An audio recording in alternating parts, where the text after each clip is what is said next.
Hello everyone, and thanks for watching Edupedia World videos. This is the second video on the topic of differential equations, and we'll study a few more properties that we did not in the first video. So we studied the concept of the ordinary and partial differential equations. Then ordinary differential equations were divided into what order they were. They could also be divided or categorized as to whether or not they were linear or not. And we saw that linear equations could either be homogeneous or inhomogeneous. Now we'll study one more property of ordinary differential equations, that is the degree. Now the degree is not really defined for all ordinary differential equations, only those which have a polynomial-like structure. So let's say you have a differential equation d2y by dx squared whole squared. The fact that it's a whole square means it can't be linear, but now we're not talking about specifically linear equations. Plus 3 dy by dx whole cube plus 6y square is equal to 10x. This equation would have a degree 2.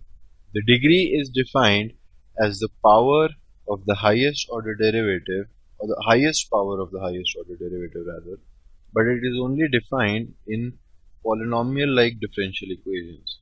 So this differential equation has a degree of 2 because the highest order derivative is the second order derivative and it has a power of 2.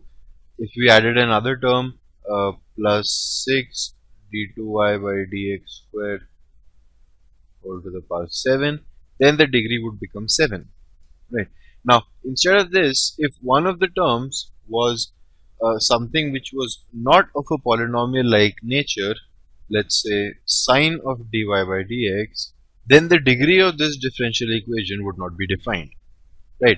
So the degree is only defined for polynomial like ODEs. We'll not do partial differential equations anymore in this chapter. So it is defined for polynomial like ODEs, and it is the highest power of the highest order derivative. Now from both the definition of order and degree, we can see that they are different things, but they are always positive integers, right? Degree whenever it is defined. Now whenever we solve a differential equation, we don't generally get a unique answer. That's one of the properties of differential equations. So, and generally, of course there are exceptions, but generally whatever the order of the differential equation is, that's the number of arbitrary constants you get. So let's say we have dy by dx is equal to 10x. This equation gives me a solution. This would be the differential equation.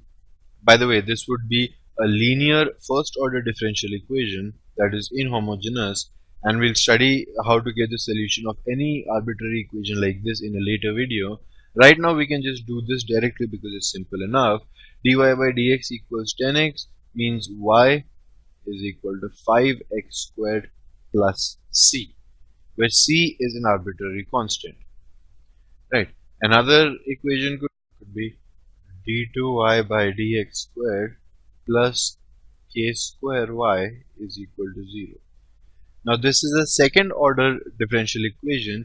It's also linear and it's also homogeneous because the RHS is 0. We can see the solution to this equation by inspection, and this is an important equation, so you should know the solution. One solution would be sine of kx, because if y is sine of kx, then the derivative of y will be k times cos kx. The double derivative will be minus k square times sine kx. So this term will be minus k square times sine kx, and this is plus k square times sine kx, which is 0. Another solution could be cos of kx, right? Because the same thing occurs for cos.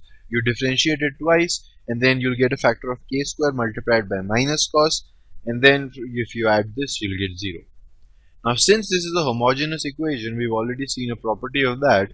If sin kx and cos kx are two solutions, then a linear combination of them, a sin kx plus b cos kx, will also be a solution. So in this case, we had a first order equation. We got one arbitrary constant of integration. Here we have a second order equation. Therefore, we got two arbitrary constants a and b. Right. So generally you see that the solution will not be uniquely determined, and sometimes to be able to determine it uniquely, we might give an extra condition. For example, along with this, we might say y of 0 is equal to 1, which will give us c is equal to 1, right? So y is equal to 5x squared plus c is a solution. Another possible solution would simply be y is equal to 5x squared plus 1, right? This is a set of infinite solutions. If we are given an initial condition, we can get one unique solution. Even otherwise, this unique solution is a subset of this infinite solution. Similarly, if this is any arbitrary solution, then 2 sine kx minus cos ky will also be a solution where a is equal to 2 and b is equal to minus 1. So these types of solutions where you have arbitrary constants of integration are called general solutions. And these two where you actually use some extra information to get a unique value of the solution, not a set of infinite solutions, these would be called particular solutions. So general solutions are an infinite set and you get them just by the differential equation.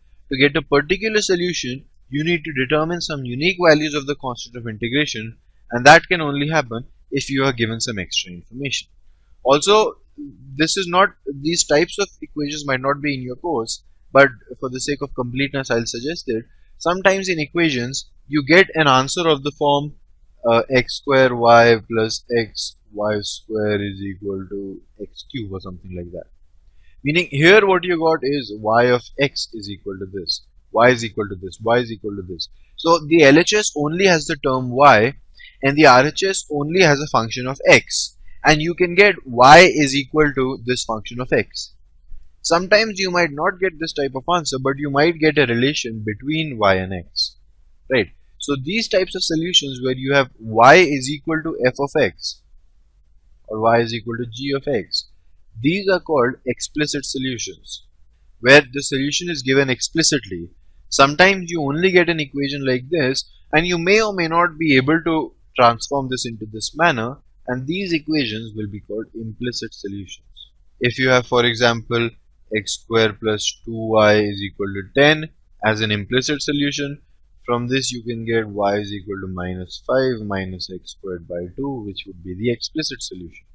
You cannot always get the explicit from the implicit solution, but the implicit solution itself is also quite useful because it gives us a relation between x and y. So it indeed does give us a value of y for each value of x. You input a value of x, you will get a relation in y, right? So it does tell us y from x, but it is not explicitly given in this format. Now I'll just write down a few equations and we'll try to study them, see what their order is, whether they're ordinary or partial, and so on. First one, we will write the second line.